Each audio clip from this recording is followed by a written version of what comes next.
Meditations for Every Day in the Year by Bishop Richard Challoner. December 21st. On St. Thomas, Apostle. Consider first that in celebrating the festivals of the saints, we must principally have in view the glorifying of the God of the saints, and the giving him thanks for the wonders of his grace in them, and all that glory to which he has exalted them, and with which he has crowned them to all eternity.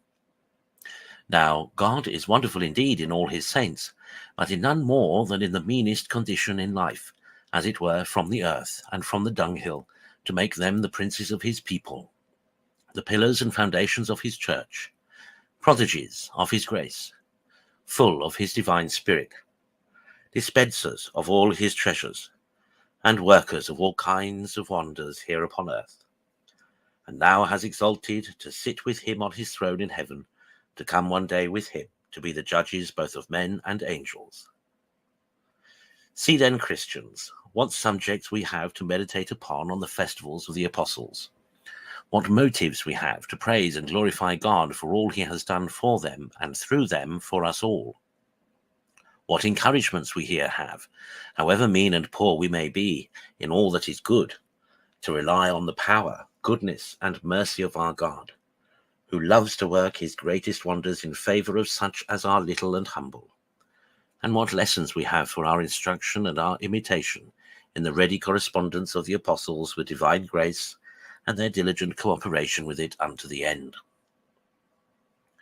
Consider secondly, from the epistle read on this day, Ephesians 3:19, the great advantages we have received through the ministry of the apostles in our being called to the Christian religion, of which they were the first preachers and teachers.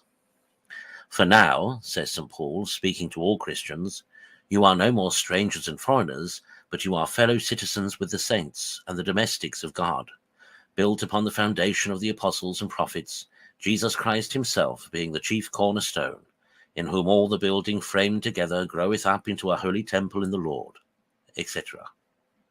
Yes, Christians, it was by the ministry of the apostles we were originally brought to all this good, and as the same apostle adds, Hebrews 12:21, by our admission into the church of God, quote, we are come to Mount Zion, and to the city of the living God, the heavenly Jerusalem, and to the company of many thousands of angels, and to the church of the firstborn, who are written in heaven, and to God the judge of all, and to the spirits of the just made perfect, and to Jesus, the mediator of the New Testament, and to the sprinkling of blood, which speaketh better than that of Abel.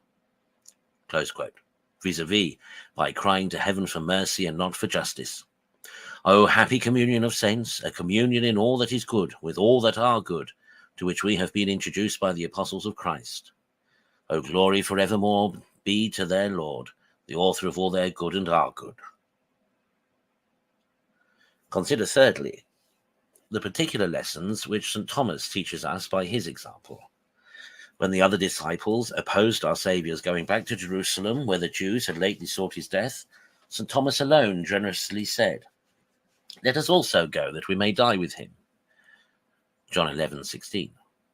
Such was his love for his master, and such his courage in his cause. Are we in the like dispositions?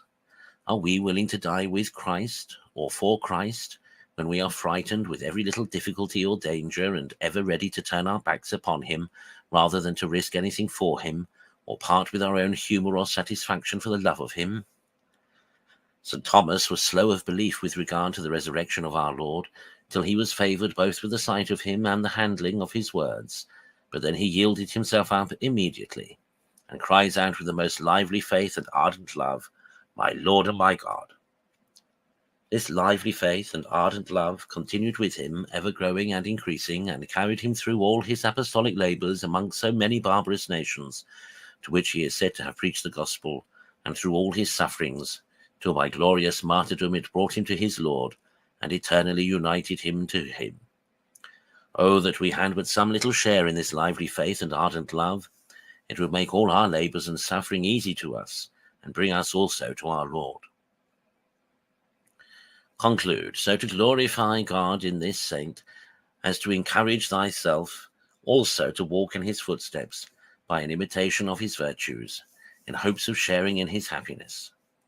And for this end ever beg his prayers and intercession.